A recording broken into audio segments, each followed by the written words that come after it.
আসসালামু আলাইকুম রহমতুল্লাহি অবরাকাতু। আলহামদুলিল্লাহ ওসসালাতু ওয়াসসালামু আলা রাসূলিল্লাহ বাদ। সুপ্রিয় দর্শক শ্রোতা ভাই বোন, আমাদের সমাজে যুবক যুবতীদের একটা বড় অংশ আজ তথাকথিত ভাবালুতা এবং অবৈধ সম্পর্ক বা প্রেম ভালোবাসায় হাবুডুবু খাচ্ছেন।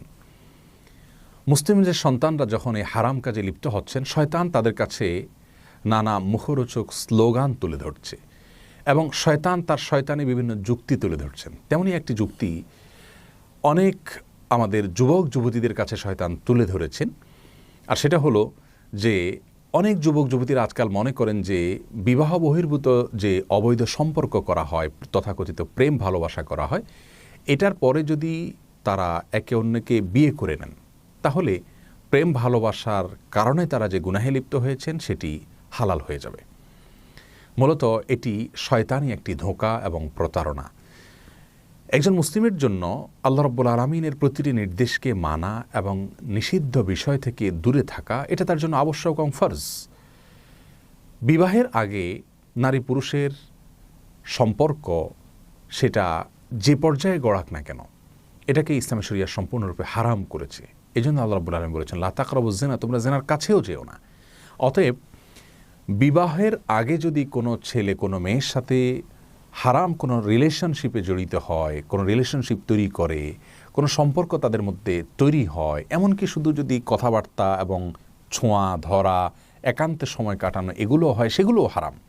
কারণ রাসূল করিম সাল্লাল্লাহু আলাইহি ওয়াসাল্লাম বলেছেন, লা ইয়াখলুওয়ান্না রাজুলুন বিইমরাতিন, কোনো পুরুষ একাকী কোনো নারীর সঙ্গে নির্জনে সময় কাটাবে না, এটা জায়েজ নেই যদি তারা গায়রে মাহরাম হন। এবং নির্জনে যখন তারা একাকী কথা বলবে সেক্ষেত্রে তাদের মধ্যে বাজে কথা আদান প্রদান হবে, ভালো কথা বললেও সেখানে চিন্তার ক্ষেত্রে মনের জেনাটা তাদের মধ্যে অবশ্যই হবে এবং আরও নানাবিধ গুনাহের দিক তাদের রয়েছে। তো এইসব বিষয়গুলো যেহেতু আছে, অতএব বিবাহের আগে এ ধরনের সম্পর্ক স্থাপন করা সম্পূর্ণরূপে নিষিদ্ধ এবং গুনাহের কাজ। এগুলো জিনা। রাসূল আকরাম সাল্লাল্লাহু আলাইহি ওয়াসাল্লাম বলেছেন, জিনাল আইনি আন নাজর, চোখ দিয়ে দেখা, এটা হলো চোখের জেনা। অজেনাল ইয়াদি আল বাতশু, হাতের জেনা হলো হাত দিয়ে ধরা।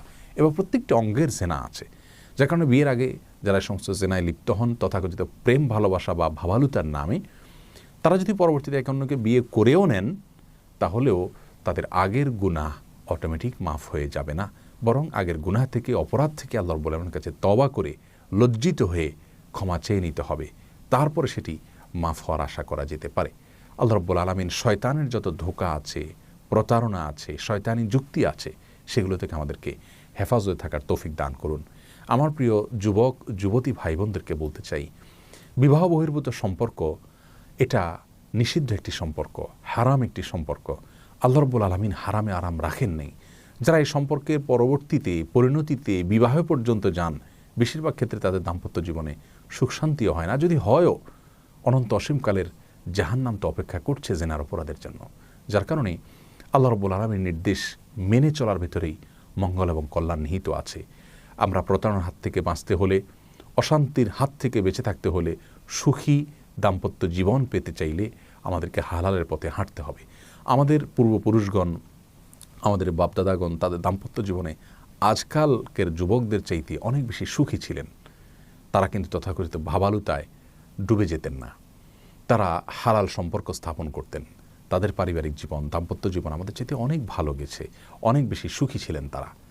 আজ আমরা সুখে থাকার ভান করি, কিন্তু সে সুখ আমাদের মাঝে নাই। বিবাহ বিচ্ছেদের হার প্রচুর পরিমাণে বেড়ে চলেছে।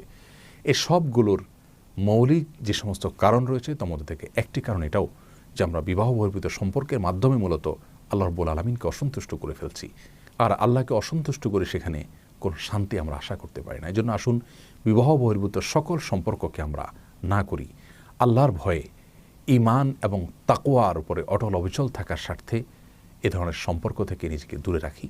ইনশাআল্লাহ দুনিয়ার জীবন সুখময় হবে, আখিরাতে আল্লাহ রাব্বুল আলামিন এর সন্তুষ্টি আমরা অর্জন করতে পারবো।